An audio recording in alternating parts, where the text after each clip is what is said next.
Well, welcome to session number 45. We're going to be looking today at Habakkuk 1:1. We've entitled it The Burden. Yeah, that's right. We'll examine only the first verse of Habakkuk in this session. So let's begin by examining what the verse actually says before we consider what it means. And you'll find very soon that really I am using Habakkuk 1:1 as an excuse to look at a complete chapter in Isaiah. There's a reason for it. Let me read Habakkuk 1:1. The oracle that Habakkuk the prophet saw. And an oracle is a message from God to his people, typically given through a prophet. In this case, that prophet is the relatively unknown Habakkuk. There's nothing in the book that tells us about Habakkuk except he's a prophet, and there's nothing anywhere else in Scripture that tells us about Habakkuk. Not even in the New Testament where Habakkuk is quoted is he named even. Well, an oracle in this case, an oracle seen, is actually a vision of some sort, the technical term for a particular way of God's communicating with his prophet.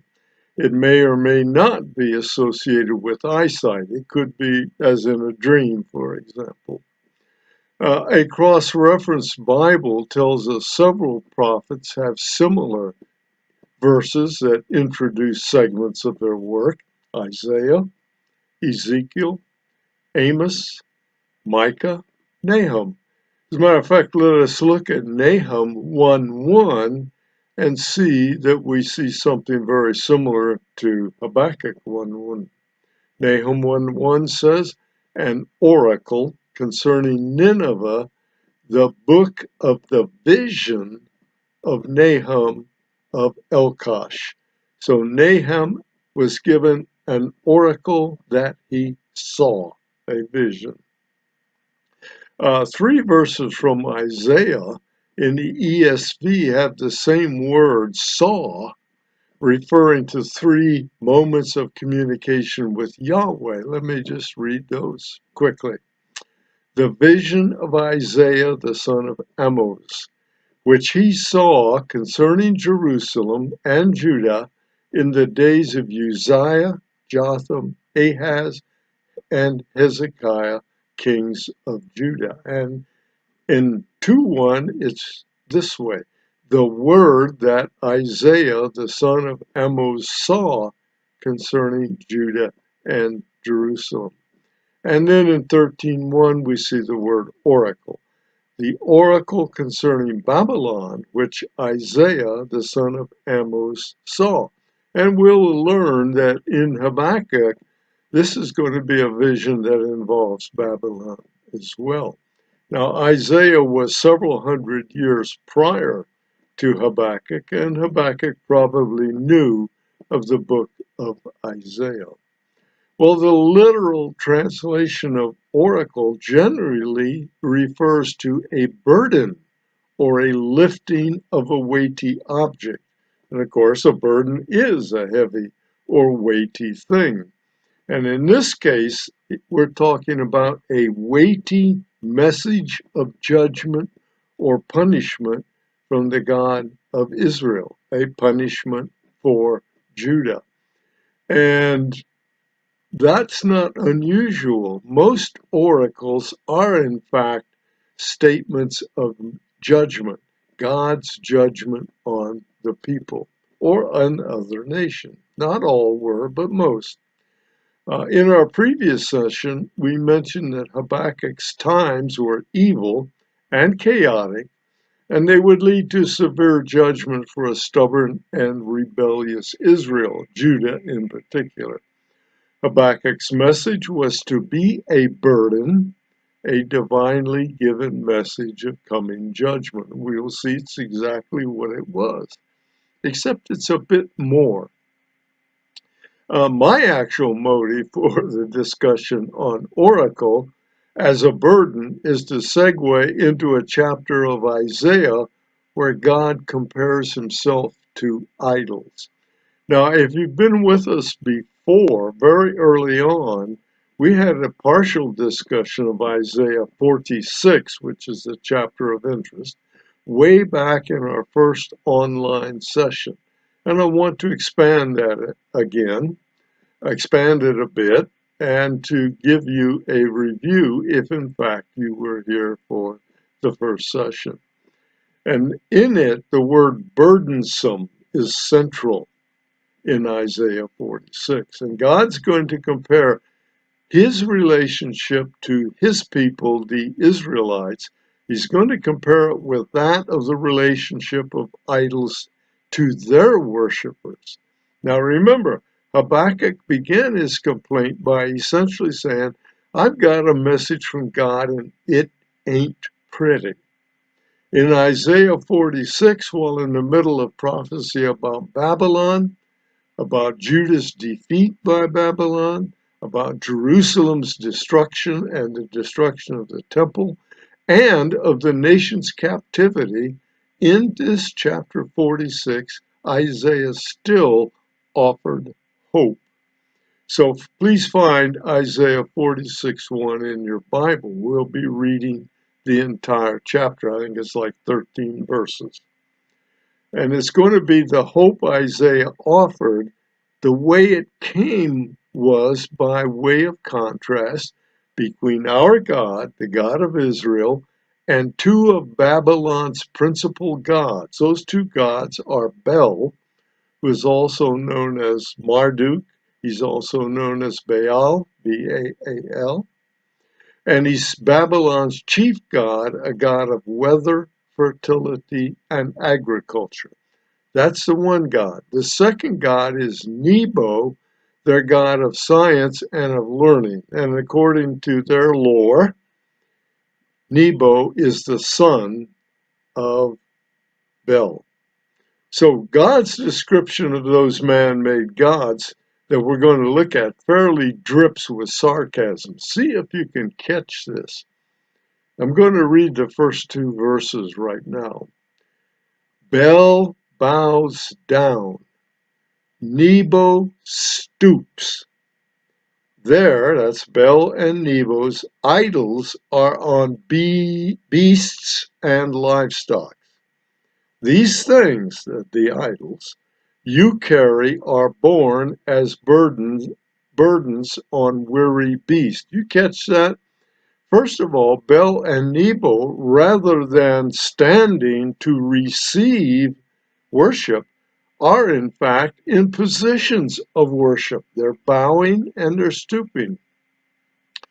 And the second part, and the part that's going to play a big role in Isaiah 46, Bel and Nebo's idols must be carried either on livestock or by the idol worshiper. So rather than Bel and Nebo carrying the worshiper's burdens, the worshiper must carry Bel and Nebo. God's going to make a big issue of that. Verse 2, they, Bel and Nebo, stoop. They bow down together. Interesting. He's double taking on this. These guys are in a worship pose, not a pose to receive worship. Then he continues, they cannot save the burden. They can't save you from your trouble, but themselves go into captivity. And that's a rather interesting notion. They were bowing down. They were stooping in postures associated with active worship, not receiving worship, as we've said a couple of times. So what do you want from your God? Do you want your God to be carried by you, or do you want him to carry you? Carry him or be carried by him. Which do you want? Have your God as a load or as one who lifts you? You got a choice. So how can gods such as Bel and Nebo give you hope in the midst of trouble? They themselves are burdens. You or your animals have to carry them. They are all load, no lift. And then the last part about they can't even save their idols from being carried off by conquerors. Well, Cyrus conquered Babylon. You remember that in Daniel. And the huge idols of both Bel and Nebo were led away as captives by the Medes and Persians. Neither Babylonian men, nor Bel, nor Nebo were able to protect Bel and Nebo's idols from being carried off by the Medes and Persians. They couldn't even stop the Medes and Persians.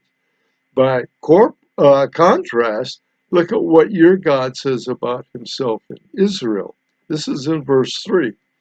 Listen to me, O house of Jacob, all the remnant of the house of Israel. He's talking about believers, of course, who have been born by me from before your birth, carried from the womb. God says, look, if you worship Bel and Nebo, you got to carry them around. But if you worship me, you are worshiping a God who has carried you from your birth. He has carried Israel since Israel became a nation. So in contrast to Bel and Nebo, who had to be carried, God had been carrying Israel from day one. But that's history. What about hope for the future? What about God's promises? Well, look at it, verse 4. Here's God's promise.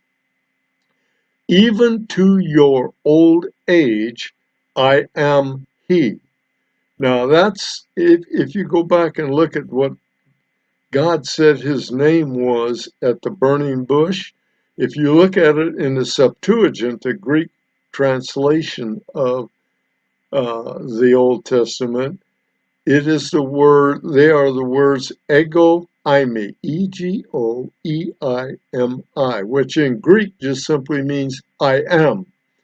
So here God is repeating his name, even to your old age, I am.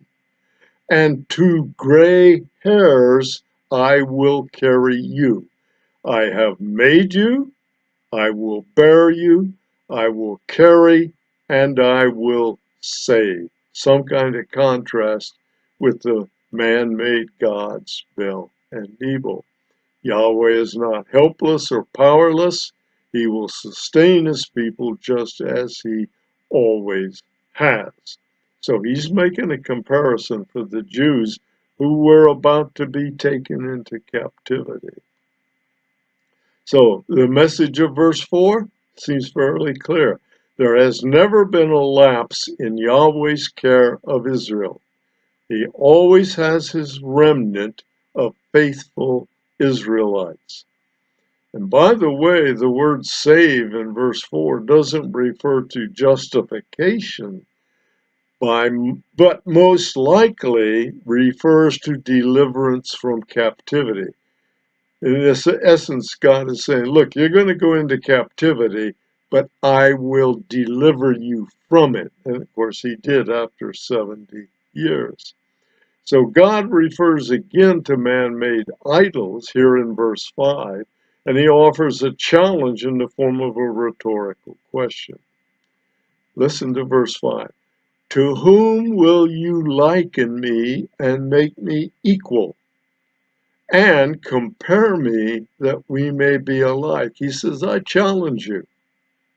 Who are you going to find out which of those man-made gods is equal to me?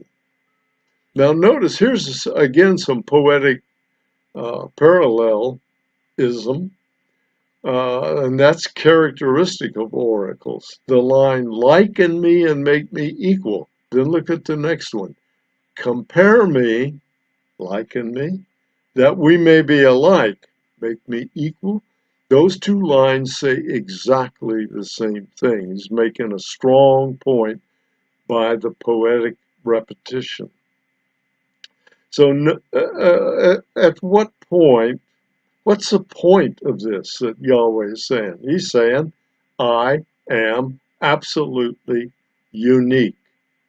Don't compare me to the other guys. None of them are going to match up. It was a rhetorical question, as I said. So the answer is nobody's like me. I am unique. If you choose another God, a man-made God, look at what you get in verse 6 of chapter 46. Those who lavish gold from the purse and weigh out silver in the scales. In other words, you hand out your shekels, you hand out your bucks. Why? To hire a goldsmith, and he makes it, your gold or your silver, into a god. Once he makes it into a god, what happens? He finishes verse 6 this way. Then they fall down and worship. So the question is, can a mere man fashion you a god to deliver hope? Really? But consider God's description of man-made God's capabilities in verse 7. There's where all the sarcasm keeps building up. They, the owner of an idol, lift it to their shoulders. So here we go again. You just bought your God. You paid for him to be made. So what do you have to do? Put it up on your shoulder and carry it.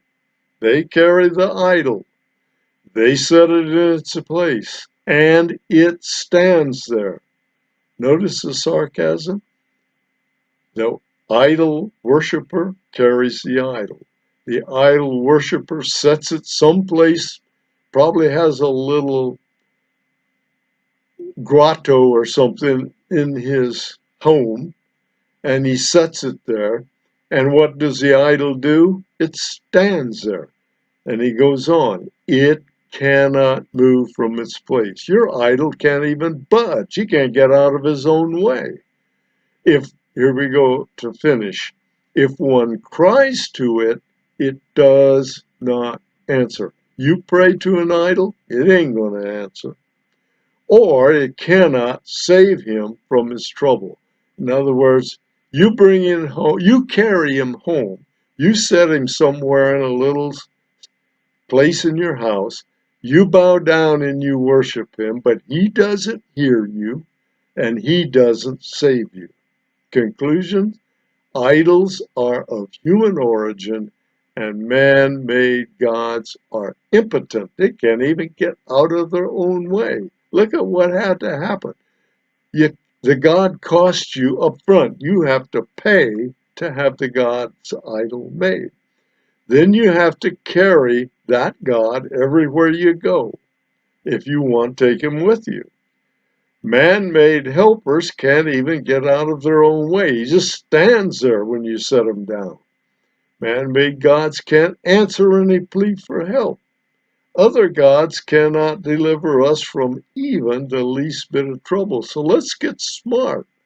Look at chapter 46, verses 8 to 10. More parallelism. Remember this and stand firm in parallel. Recall it to mind, you transgressors, those who don't stand firm. Remember the former things of old, for I am God, and there is no other. I am God, and there is none like me. I'm unique. I'm declaring the end from the beginning, and from ancient times, the things not yet done. God said, I've been here eternally, and I've been telling you things that haven't happened yet. That's your prophecy. And then he goes on, my counsel shall stand, and I will accomplish all my purpose. Sounds a little different from the God of Bel and Nebo. Yahweh is unique, the only one of a kind, omniscient, omnipresent, and sovereign. So as we wrap up this chapter, we can look at verses 11 through 13. And this is where he begins to make some issue of the coming judgment through Babylon. Calling a bird of prey from the east, the man of my purpose from a far country, truly I have spoken, Truly I will bring it to pass. I have planned it. Surely I will do it. Listen to me, you stubborn-minded, who are far from righteousness. I bring my righteousness near. It is not far off, and my salvation will not delay, and I will grant salvation in Zion and my glory for Israel. So God's talking about somebody who's going to come.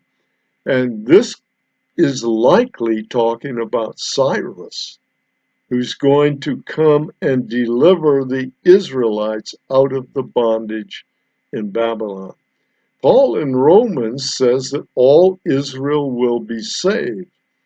And he's making that statement keeping in mind Zechariah 13, where all Israel will be saved after 2/3 of the Jews are purged. We're talking about end times things right now. So what's our takeaway? Gods of the idols can neither carry nor deliver.